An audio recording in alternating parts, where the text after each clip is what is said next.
tous, c'est Béna et ça fait maintenant plus d'une semaine que j'ai terminé mon jeûne, que j'ai fait ma remontée alimentaire et que j'ai voulu vous en parler.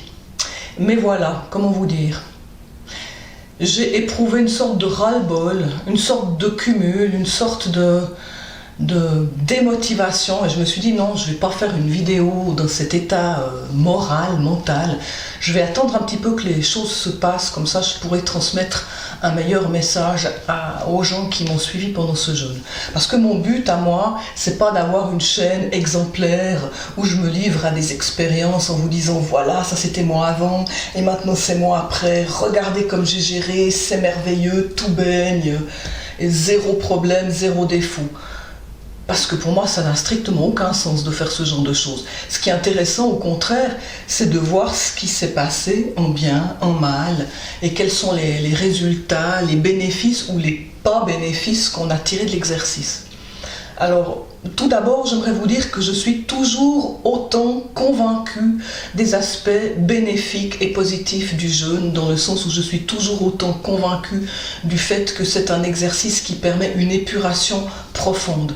Mais, par contre, je suis aussi de plus en plus convaincue qu'il ne faut pas mener un jeûne dans n'importe quelles conditions. Par exemple, je n'inciterai pas des gens dans un état d'épuisement avancé à jeûner, parce que je me rends compte au fil des jeûnes que le bénéfice que j'en tire, ça me nuise. Alors au début, il me semblait tout simplement que c'était une résurrection. Après chaque jeûne, il y avait une sorte d'éblouissement, une sorte de renaissance, un mieux-être général, et puis une sorte de positivité aussi. J'étais beaucoup plus optimiste, beaucoup plus créative, et donc c'était vraiment motivant de se mettre à jeûner. Et puis avec le temps, les bénéfices se sont amoindris. Je perds aussi moins de poids, mon organisme s'est habitué au jeûne, il est devenu plus économe. Alors là, je peux me dire que ça veut dire qu'il est réactif et puis qu'il sait s'adapter, ce qui est une bonne chose. Par contre, c'est moins sympa parce qu'il faut jeûner plus longtemps ou plus durement pour avoir un cramage des graisses vraiment optimal. Mais il y a un point positif quand même, c'est que j'ai aussi beaucoup moins de problèmes à jeûner. C'est-à-dire je n'ai plus tous ces maux que j'avais dans mes premiers jeûnes, avec des migraines abominables, des douleurs musculaires partout, de l'insomnie, de la déprime qui me tombait dessus comme une chape de plomb. Tout ça, c'est terminé. J'ai juste envie de manger et puis de temps en temps, j'ai même pas envie de jeûner. Alors ça aussi, c'est pas très bien. Quand on jeûne, il faut vraiment être convaincu de la démarche, avoir envie de le faire. Et par le passé, en fait, je me motivais en essayant de me dégoûter de la nourriture, en allant sur Internet voir des vidéos où je voyais des gens qui avaient toutes sortes de pathologies, qui souffraient d'obésité, qui souffraient de problèmes de foie, et je me disais, oh là là, je veux pas devenir comme ça, il faut que je lutte avant d'en atteindre ce stade. Et puis ça me motivait en fait. J'éprouvais petit à petit une sorte de dégoût pour la nourriture qui m'aidait à entrer en jeûne. Et ça maintenant, j'arrive gentiment vers mon 10e jeûne en fait, j'ai de plus en plus de peine à le faire parce que je suis simplement trop fatiguée en arrière-plan. Donc le jeûne n'a pas résolu les problèmes qui font que je suis en fatigue chronique tout le temps. Donc du coup, malgré le fait que j'ai fait une remontée alimentaire relativement orthodoxe, mais on va dire quand même un peu trop rapide. J'ai commencé par des éléments verts, crus, et puis après une petite soupe de légumes, et puis petit à petit j'ai réintroduit les choses au fur et à mesure pendant la semaine. Ça a quand même été un peu trop rapide pour ma capacité adaptative, c'est-à-dire lorsqu'on jeûne, toute notre membrane intérieure de l'intestin, elle régresse, les villosités intestinales diminuent leur surface, parce que le corps, il ne se casse pas la tête à maintenir un organe qui n'est pas utilisé, il recycle les éléments de cet organe et il cesse d'y mettre de l'énergie pour l'entretenir s'il voit qu'on n'utilise pas. Donc ça régresse à une vitesse folle. La flore intestinale régresse aussi. Donc quand vous sortez de jeûne, vous n'avez plus un intestin et un système digestif qui est apte à digérer un cassoulet ou une fondue. Faut bien se rendre compte. Faut redémarrer tout doucement pour que les bactéries, les bonnes si possible, recolonisent notre système petit à petit jusqu'à recréer une flore qui soit capable de digérer le fameux cassoulet dont on a fantasmé pendant tout son jeûne. Vous voyez ce que je veux dire ? Donc moi, au fil du temps, cette capacité adaptative, elle s'est érodée et ma marge de manœuvre, elle est devenue de plus en plus restreinte. Donc je me suis rendu compte, par exemple, que je ne pouvais pas jeûner à l'eau. C'était trop dur. Pour ça, je me suis permise un petit apport de jus, ce qui a été une bonne idée, mais par contre, il ne faut pas aller trop dans les jus parce que vous n'entrez pas dans le jeûne véritablement et vous n'arrivez pas à couper la sensation de faim. Donc vous allez très mal le vivre si vous consommez trop de jus. Il faut consommer un tout petit peu pour ne pas être dans l'épuisement total et puis c'est tout. Et ensuite restreindre les apports de liquide pour ne pas obliger le corps à faire toutes ces manœuvres compensatoires à cause de la fluidification de vos selles, etc. comme j'ai dit dans les vidéos précédentes. Alors maintenant, ma fatigue. Mais d'où vient-elle cette fatigue? Pendant des années, je me suis posé la question parce que je me suis tellement fait violence au quotidien depuis que je suis toute petite. Hein. Ça, c'est un pli qu'on prend à la maison parce que les parents ils disent allez hop, on y va. Et on charge le bourricot Et pour finir, c'est tellement le modèle qu'on ne sait plus vivre sauf en dehors de ses limites. Et puis quand on arrive à un certain âge, on ne peut juste plus. Puis on ne comprend pas parce qu'on a toujours pu. Et ben voilà, moi j'en suis au moment où je ne peux plus. Puis il faut vraiment que j'écoute les signaux d'alarme de mon corps. Alors je sais très bien de quoi est fait maintenant cette fatigue accumulée. Elle est faite notamment du stress au long cours parce que je suis quelqu'un d'extrêmement émotionnel, très impacté par ça, et donc je crame au quotidien une énergie absolument démentielle à essayer de garder le contrôle, à essayer de me calmer, à essayer de ne pas paniquer, à essayer de gérer, efficacité, gestion, productivité, enfin rien que ces mots, ça me fout, ça me fait éclater le cerveau aux quatre coins du cosmos pour vous dire à quel point j'en peux plus de cette logique. Donc, qu'est-ce qui se passe quand vous êtes dans un état de stress permanent toute votre vie, pendant des années et des années? Si c'est pas à la maison, c'est au boulot. Si c'est pas au boulot, c'est dans votre couple. Si c'est pas dans votre couple, c'est vos gamins. Enfin, j'en sais rien. Eh ben, il se passe que vos hormones produisent... votre corps produit une hormone, je crois que c'est une hormone, qui s'appelle le cortisol. Les surrénales produisent cette hormone.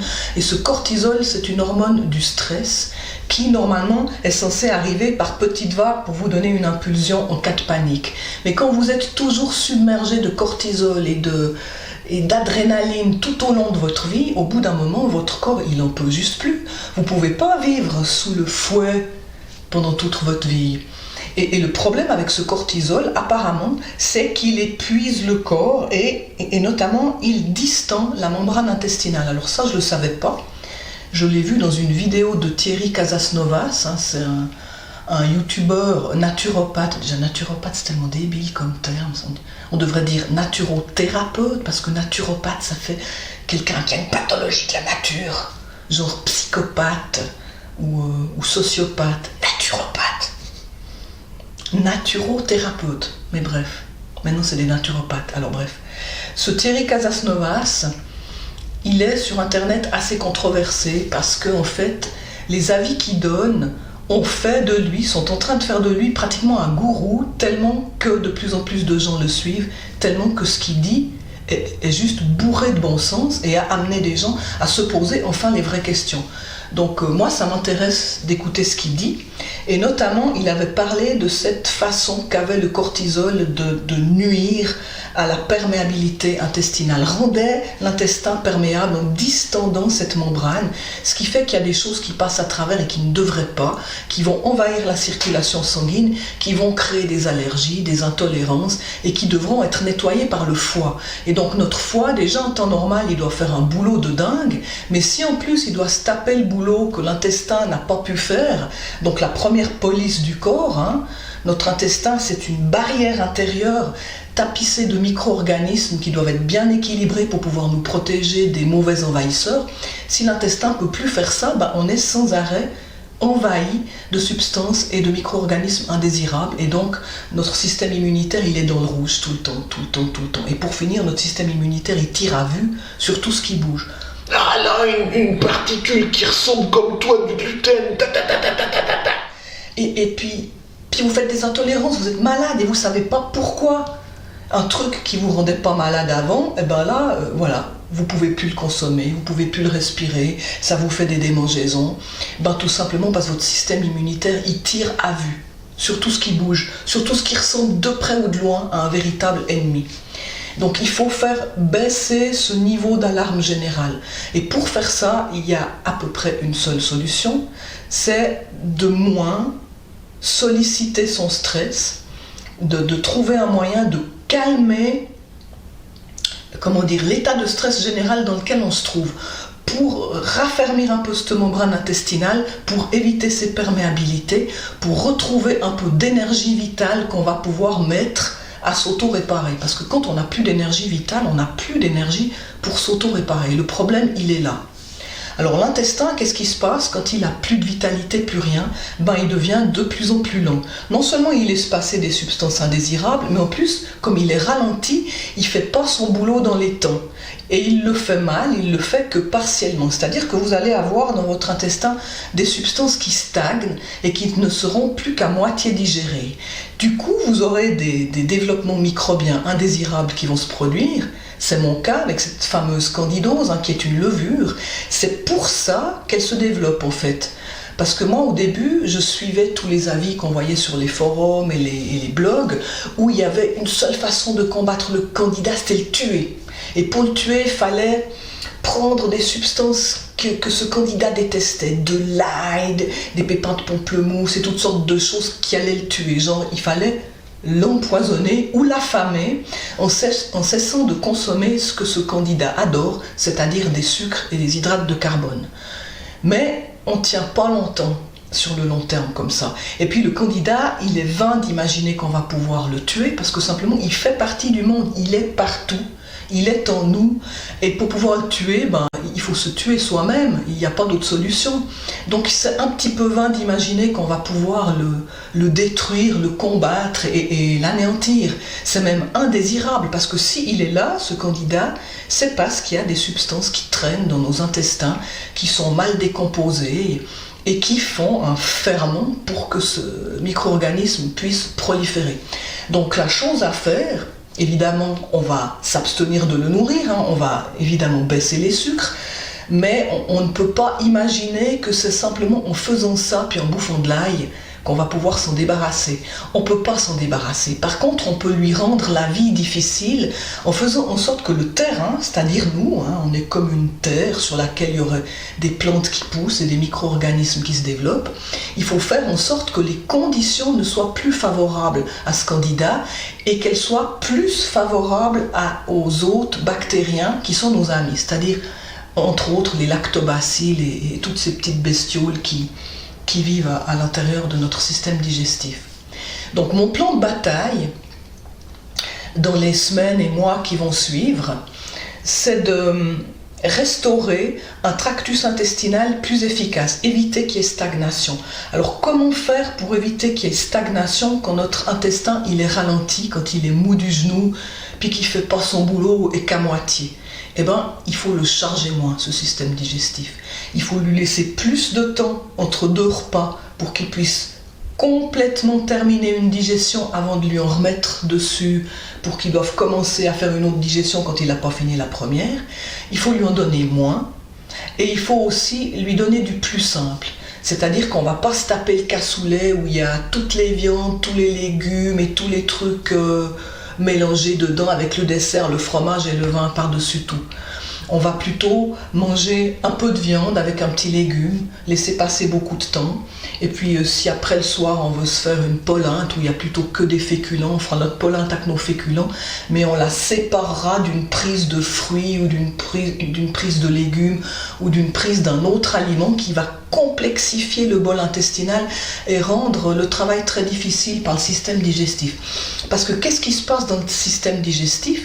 C'est que selon ce qu'on mange, notre corps il analyse, il dit « Ah ouais, là il y a des hydrates de carbone, là il y a des protéines, là il y a des graisses » et il va doser les acides gastriques qui vont permettre de décomposer ces substances. Alors si vous lui mettez des substances qui se décomposent dans un environnement qui a un certain pH assez homogène, ça sera facile pour lui. Vous mettez des viandes et des légumes ou des viandes et des fruits, il faudra un pH relativement acide pour digérer ça. Ça ne va pas créer de problème si vous mélangez ces aliments.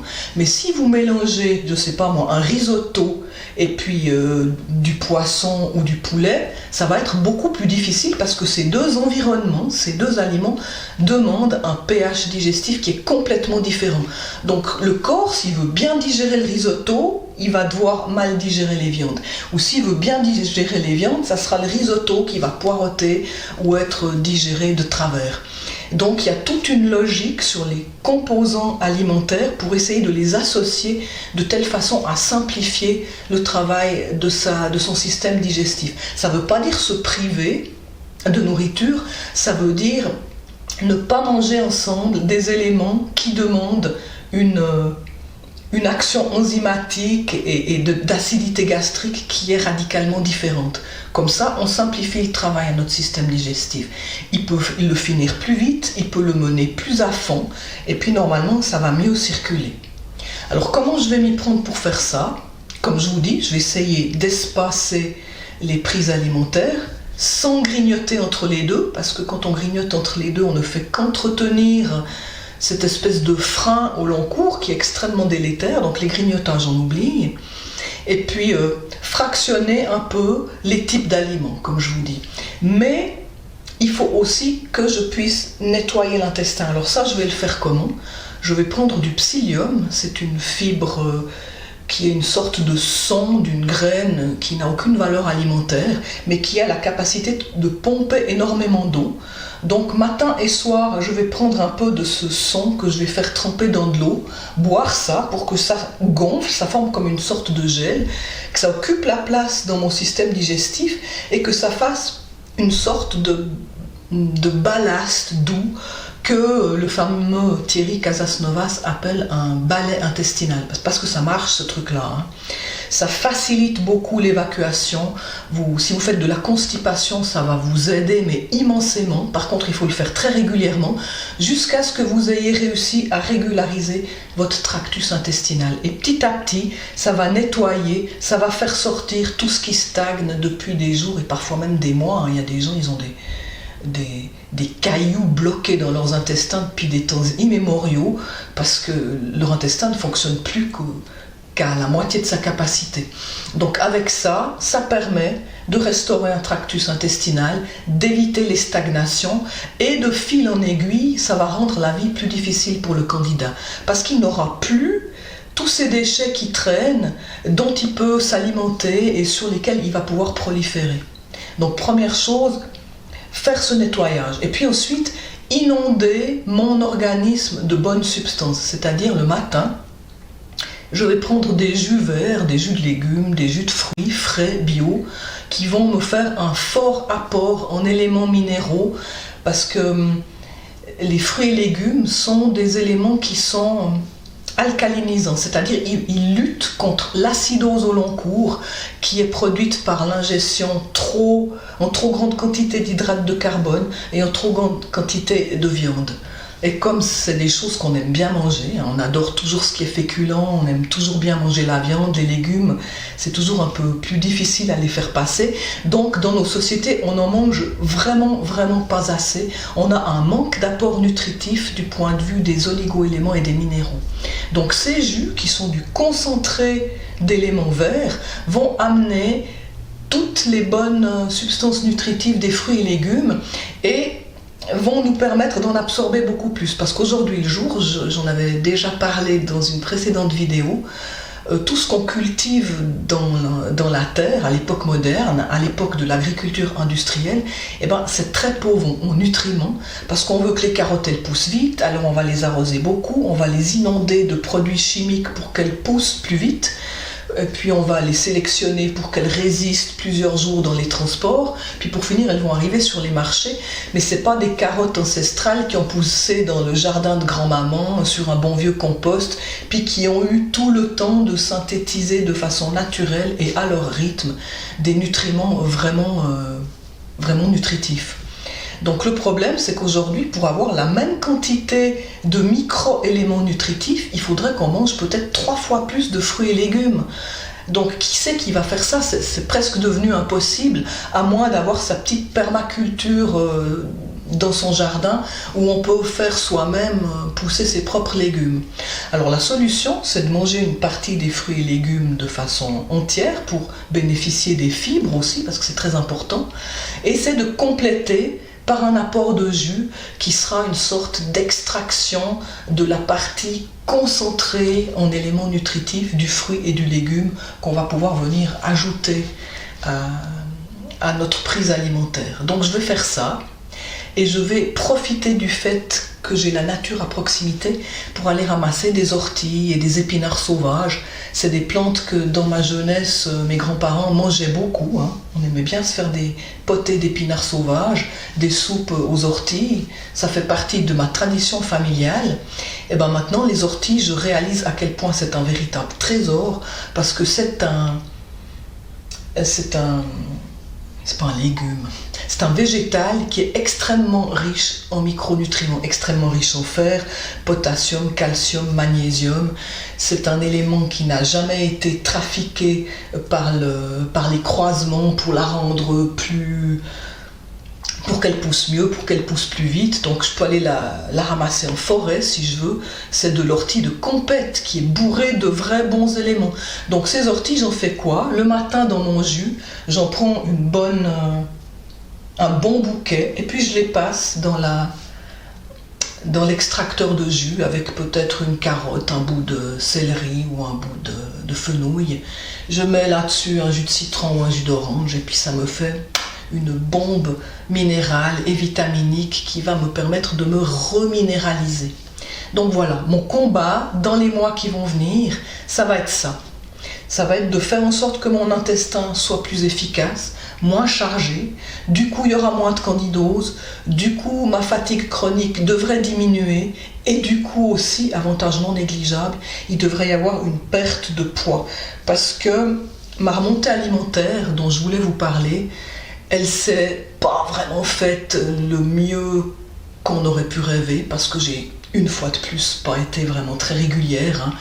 Je l'ai étalée sur une petite semaine, mais de nouveau j'ai été trop pressée de manger des éléments complexes. J'ai eu des problèmes de digestion et puis j'ai repris mon poids très vite, et notamment je me suis rendu compte que dans mon poids il y a une très très forte masse d'eau. Alors cette masse d'eau, elle n'est pas normale. Nos tissus ne doivent pas être gonflés d'eau. Ils doivent être bien drainés par un système lymphatique et par un système cardiovasculaire efficace. Alors pour éviter cet œdème, justement, il faut que nos intestins n'aient pas de stagnation, et il faut surtout que notre foie et que notre système lymphatique ne soit pas surchargé à faire le boulot que l'intestin ne peut plus faire. Donc tout ça va s'améliorer en résolvant le cas du tractus intestinal et en soulageant du même coup le foie. Parce que ce que je n'avais pas vraiment réalisé jusqu'ici, c'est que notre corps il a des tas de stratégies pour lutter contre les substances indésirables. Alors quand notre foie il est complètement épuisé, qu'il n'arrive pas à suivre avec l'épuration, il se passe quoi dans notre corps? Eh bien il se passe qu'on prend du poids en graisse et en eau. Parce que quand le foie ne peut plus faire le boulot, quand l'intestin ne peut déjà plus le faire depuis belle lurette, eh ben, ces substances indésirables, il faut en faire quelque chose parce qu'elles ne peuvent pas s'accumuler dans le sang. Donc l'organisme, il va garder l'eau pour diluer la masse toxique dans des fluides, et nos fluides corporels vont commencer à augmenter. De même, les substances qui sont liposolubles vont être stockées dans les graisses, et on va peut-être faire une rétention. On va faire une prise de poids du simple fait que le corps il ne sait plus où garer toute cette merde. C'est vraiment ça, il ne sait plus où mettre. Alors il y a des gens, ils font de l'acné, des boutons, puis ça leur sort par la peau. Il y en a d'autres, ça leur sort par les poumons, ils ont des expectorations et tout. Puis d'autres, non, leur peau va bien, leurs poumons vont bien, mais le corps, il doit traiter. Alors ces gens-là, ils vont peut-être prendre du poids, puis ils ne sauront pas comment faire, parce qu'ils auront beau s'abstenir de manger, ils ne vont pas maigrir, et ils ne sauront pas d'où vient ce poids. Et c'est juste un poids qui vient de l'enrobage que le corps fait pour ne pas avoir à traiter immédiatement ces substances toxiques. Et le problème de ça m'a encore venu à l'esprit et très récemment, c'est pourquoi je vis de plus en plus mal ces jeunes, pourquoi ils sont de moins en moins épuratif et libérateur, c'est que dans l'intervalle entre deux jeûnes, j'accumule de l'eau, je fais de l'œdème, même s'il est léger, et j'accumule des graisses indésirables, dont ma fameuse petite bouée qui est ici. Et ce qui se passe quand on jeûne et que le corps va taper là-dedans pour fournir le carburant, les substances de dilution, elles vont être utilisées. Et du coup, toutes les substances toxiques et indésirables qui étaient diluées dans les fluides et dans les graisses, elles vont se retrouver dans la circulation sanguine. Donc mon foie, qui est déjà au bout du rouleau, quand je jeûne, je lui inflige le triple de travail.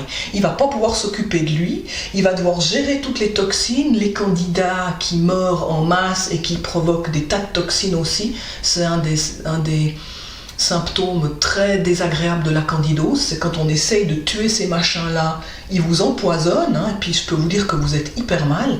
Donc il y a ça qui se produit, et puis il y a la libération des substances toxiques qui étaient dans les fluides et dans les graisses, et donc vous êtes mal, vous êtes littéralement épuisé, et votre foie, il est HS.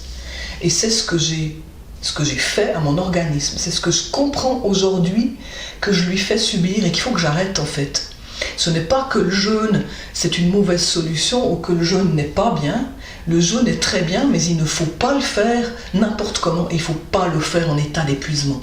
Il vaut mieux commencer à redresser des petits points de la situation, retrouver un tractus intestinal, alléger son alimentation pour qu'elle soit plus simple à traiter par son corps, s'octroyer tout le sommeil nécessaire et puis prendre des bonnes substances à travers une consommation riche en fruits et légumes frais et puis peut-être compléter en jus. Et puis comme ça, je pense qu'on peut aller mieux au fil des mois. C'est ma stratégie, alors je ne sais pas si je vais avoir la persévérance jusqu'à ce que j'en voie les premiers effets, mais là, franchement, je suis pratiquement au pied du mur parce que je me rends compte que je ne peux plus continuer comme ça. Je n'arrive pas à faire une journée de travail complète à mon âge, alors que je ne suis pas en particulièrement mauvaise forme autrement. Il faut que je vienne à bout de cette fatigue chronique. Et le seul moyen, c'est que je regagne un peu d'énergie vitale, que mon foie cesse d'être surchargé et que mon intestin puisse faire son travail et que je lui en laisse le temps. Donc, je vous en dirai plus probablement dans les mois qui viennent, à propos de ce qui va sortir de tout ça. Et puis dans l'intervalle, je vous souhaite tout le meilleur pour votre propre santé, d'expérimenter tout ce que vous avez à expérimenter, mais de ne pas non plus jouer avec votre santé. Soyez bien prudent si vous voulez vous lancer dans des expériences telles que celle-là. Ne le faites pas à la légère, informez-vous et puis allez-y en douceur. Puis dans l'intervalle, mes cheveux, je pense que là, j'ai fait un chignon. Je ne vais pas vous les montrer aujourd'hui. Ils doivent gentiment arriver aux 120 cm et je vais bientôt pouvoir vous faire cette vidéo. Alors à tout bientôt. Portez-vous bien.